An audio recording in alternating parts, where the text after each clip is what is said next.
الحمد لله المبدئ المعيد الغني الحميد ذو العفو الواسع والإنعام الشديد رب اشرح لي صدري ويسر لي أمري واحلل عقدة من لساني يفقهوا قولي أما بعد فأعوذ بالله السميع العليم من الشيطان اللعين الرجيم بسم الله الرحمن الرحيم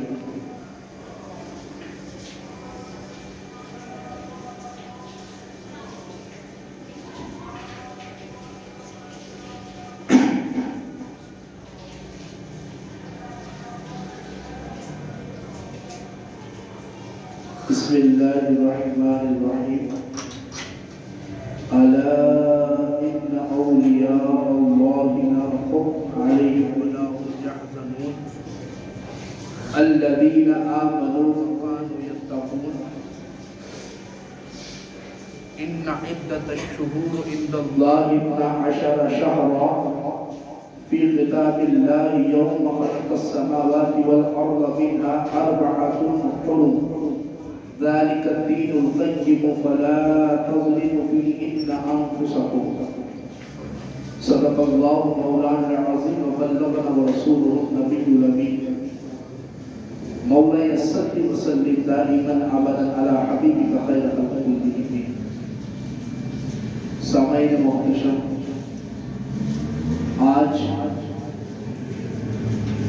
جمادی الآخر کا آخری جمعہ ہے اور ممکن ہے کہ آج آخری دن بھی ہو کیونکہ آج چاند ہونے کا بھی امکان ہے اور کل بھی رجب کا چاند ہونے کا بھی امکان ہے اللہ رب العزت نے قرآن میں ارشاد فرمایا ان عدت الشہور عند اللہ 12 بے شک اللہ کے نزدیک جو مہینوں کی تعداد ہے 12 وہ 12 ہے فی کتاب اللہ یوم خلق السماوات والارض منها 4 حرم اور اللہ کی کتاب میں سے اس نے آسمان اور زمین بنائے اور ان میں سے 4 حرمت والے مہینے ہیں ذالک الدین القیم اور یہ سیدھا دین ہے تو ان مہینوں میں اپنی جان پر ظلم نہ کرو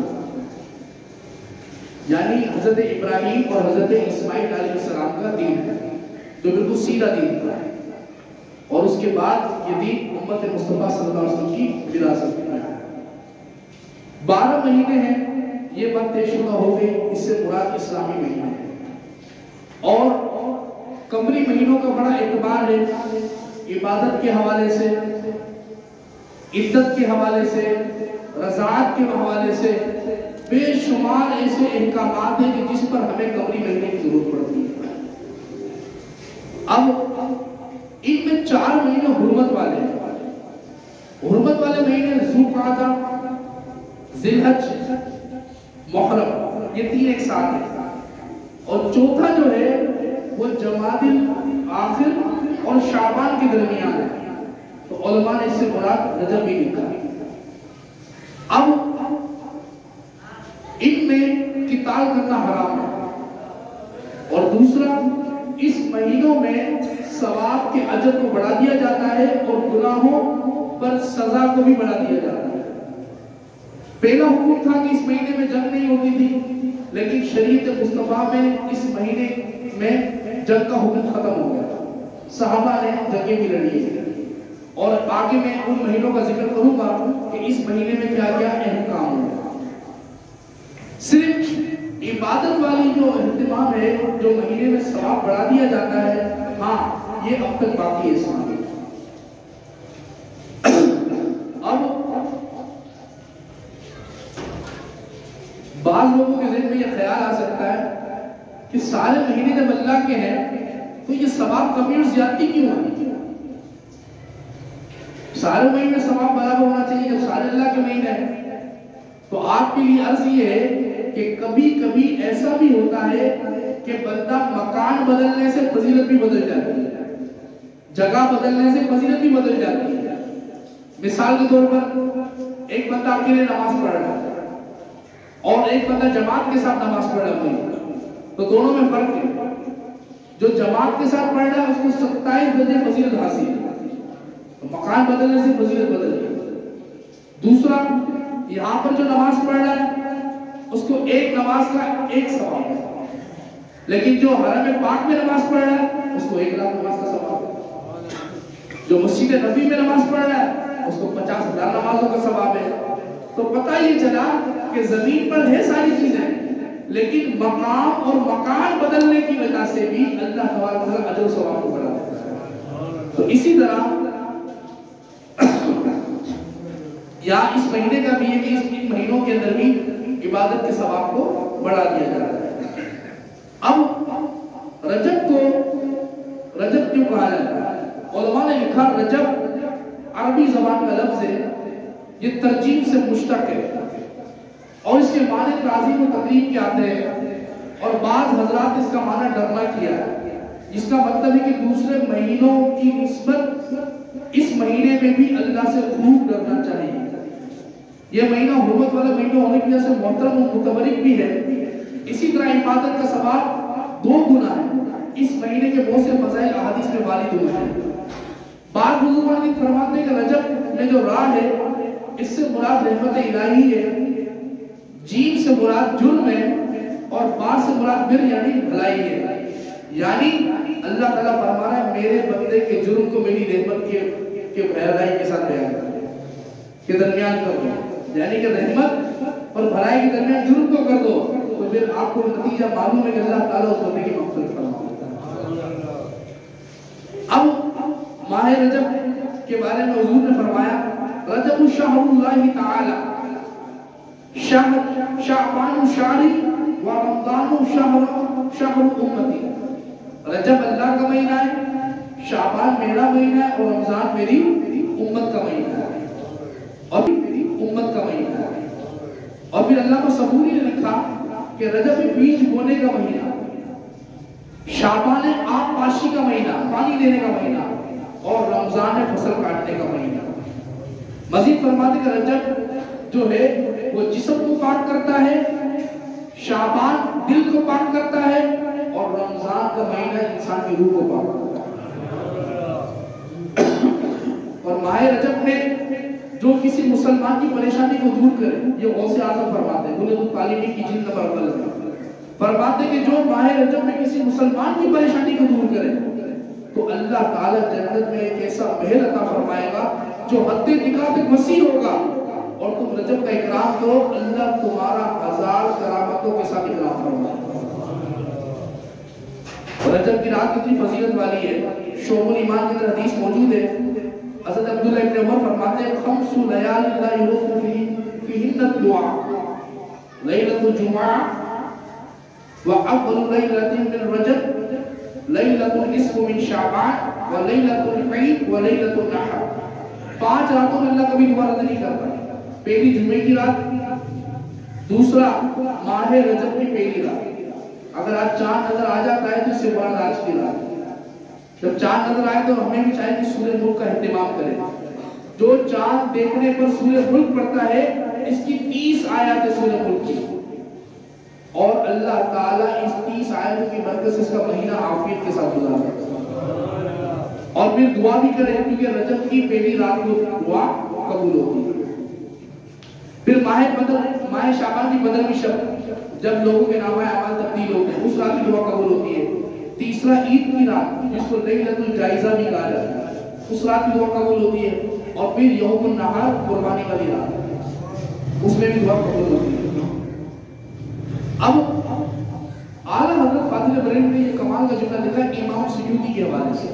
24ویں جلد کے اندر اعلیٰ حضرت نے لکھا ہے صفحہ 947 پر، اور کتاب کا نام جس کتاب کا حوالے سے لکھا اس کا نام ہے در الاحسان فی بعث و نعی الجنان. عن ابن عباس رضی اللہ تعالی عنہما اذا كان يوم العيد ويوم العشر ويوم الجمعة الأولى من شهر رجب والليلة النصف من شعبان وليلة الجمعة يخرج الأبواب من قبورهم ويكفون على أبواب بيوتهم ويقولون ترحموا علينا في الليلة بصدقة وبلقمة. کہتے ہیں کہ بھائی جب عید کا دن آتا ہے یا 10واں دن آتا ہے یا رجب کا پہلا جمعہ یا شب برات کی 15ویں شب یا جمعے کی رات آتی ہے تو ساری میتیں اپنی قبر سے نکل کر اپنے گھروں کی طرف چلی جاتی ہیں اور دروازے پر کھڑی ہو جاتی ہے اور حسرت سے دیکھتی ہے کیا یہ ہماری طرف سے صدقہ کرتے ہیں؟ اگرچہ روٹی کا ایک لقمہ ہی کیوں نہ ہو، بِاللُّقْمَةِ مِنْ خُبْزٍ فَأَنَا مُحْتَاجُونَ إِلَيْهَا فَإِن لَمْ يَجِدُوا شَيْئًا يَرْجِعُونَ بِالْحَسْرَةِ۔ اور وہ دیکھتے ہیں کہ لقمہ ہی دو، ہم اس کے ضرورت مند ہیں، اور اگر وہ کچھ صدقہ نہ کرے تو وہ بڑے افسوس کے ساتھ واپس لوٹ جاتے ہیں۔ اب اندازہ کریں، الحمدللہ اہل سنت کے یہاں یہ معمول ہے کہ مرنے والوں کو بڑے دنوں میں یاد رکھا جاتا ہے، اور کچھ لوگ اس پر کہتے ہیں کہ بھائی جو مر گیا مردود نہ فاتحہ نہ درود، تو پھر ان کا حال بھی یہی ہے، تو ہم کہتے ہیں کہ بندے کو دفنا ہی نہیں بنتا۔ کیوں؟ کیونکہ جب مر گیا مردود فاتحہ نہ درود جب کوئی کام آنا نہیں ہے تو اس کو بچا کے کیوں رکھا؟ جلا کر خاک ہی کر دو۔ بچا کر رکھنا کس وجہ سے؟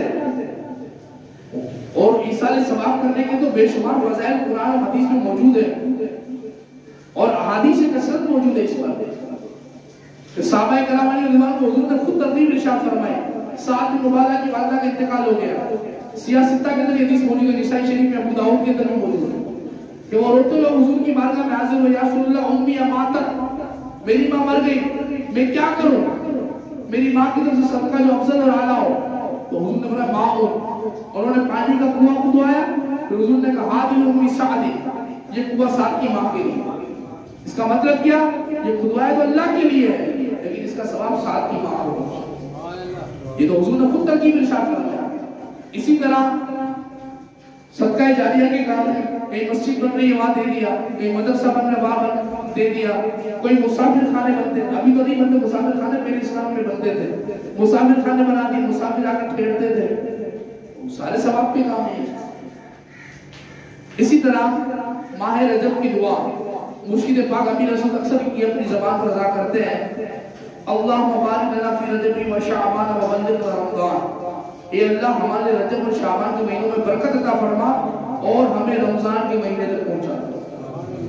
یہ حضرت انس فرماتے ہیں کہ حضور رجب کے مہینے کا چاند دیکھتے تو یہ دعا کرتے، تو پتہ یہ چلا کہ یہ رجب کا چاند دیکھ کر دعا کرنا بھی حضور کی سنت ہے۔ سنت کی نیت سے ہو سکے تو اس پر عمل کریں، کیوں کہ فسادت امت کے وقت جو ایک سنت پر بھی عمل کرے گا اس کو 100 شہیدوں کے برابر ثواب۔ اور مولا علی قاری فرماتے ہیں کہ اللہ ان مہینوں میں ہماری طاعت اور عبادت میں برکت عطا فرما، ہماری عمر لمبی کر کے رمضان تک پہنچا، تاکہ رمضان کے اعمال روزہ اور تراویح وغیرہ کی سعادت حاصل کریں۔ اللہ تعالیٰ ہمیں بھی صحت و سلامتی رکھے، عافیت والی زندگی دے کہ ہم بھی وہ مہینے دیکھیں اور اس مہینے میں خوب اللہ کی عبادت کریں۔ ابو قلابہ فرماتے ہیں کہ ایک تابعی بزرگ ہے، فی جنت قصر للصوام الرجب، رجب کے روزے داروں کے لیے جنت میں ایک نہر ہے، اور رجب کے مہینے کا روزہ رکھنے کے لیے جنتی نہر ہے۔ حضرت انس فرماتے ہیں کہ حضور نے فرمایا شعب الایمان کے اندر حدیث نمبر 3800، جنت میں ایک نہر، اس کا نام رجب ہے، اس کا پانی دودھ سے زیادہ سفید، شہد سے زیادہ میٹھا، اور جو کہ رجب کا ایک روزہ رکھے اللہ تعالیٰ اس سے اس نہر سے اس کو سیراب فرمائے۔ اور حضور نے فرمایا جو رجب کے پہلے دن کا روزہ رکھے 3 سال کی گناہوں کا کفارہ، جو دوسرے دن کا روزہ رکھے اس کا 2 سال کی گناہوں کا کفارہ، اور جو تیسرے دن کا روزہ رکھے اس کے 1 سال کی گناہوں کا کفارہ ہے، پھر ہر دن کا روزہ 1 ماہ کے گناہوں کا کفارہ۔ اب اندازہ کریں کتنی بڑی سعادت مندی کی بات ہے کہ جو اس مہینے میں عبادت کرنا دے۔ اور رجب کے اندر بے شمار تاریخی واقعات بھی ہوئے۔ سب سے پہلے مولا علی کی پیدائش بھی اسی مہینے میں ہوئی۔ دوسرا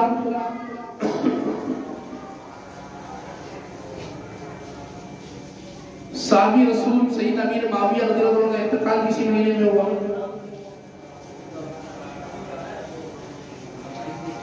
جو مسلمانوں کی پہلی ہجرت کی گئی حبشہ کی طرف، مدینہ میں بعد میں ہجرت ہوئی، پھر حبشہ کی طرف ہجرت ہوئی، جس کے سپہ سالار عثمان غنی تھے، 12 مرد اور 4 عورتیں تھیں، یہ بھی رجب کے مہینے میں ہوئی۔ سریہ عبداللہ بن جحش الاسدی. سریہ کس کو کہتے ہیں؟ وہ پلور والا سریہ نہیں. ایک ہوتا ہے غزوہ، ایک ہوتا ہے سریہ. غزوہ اس کو کہتے ہیں کہ جس جنگ میں حضور خود شریک ہو، اور سریہ اس کو کہتے ہیں کہ جو حضور کے زمانے میں ہوئی لیکن حضور شریک نہیں ہوئی، اس کو کہتے ہیں سریہ. سریہ عبداللہ بن جحش الاسدی ماہ رجب میں ہجرت مدینہ سے کوئی 17 ماہ بعد پیش آیا ہے. یہ وہ سریہ ہے کہ جس نے اسلامی تاریخ میں نئے ریکارڈ قائم کیے.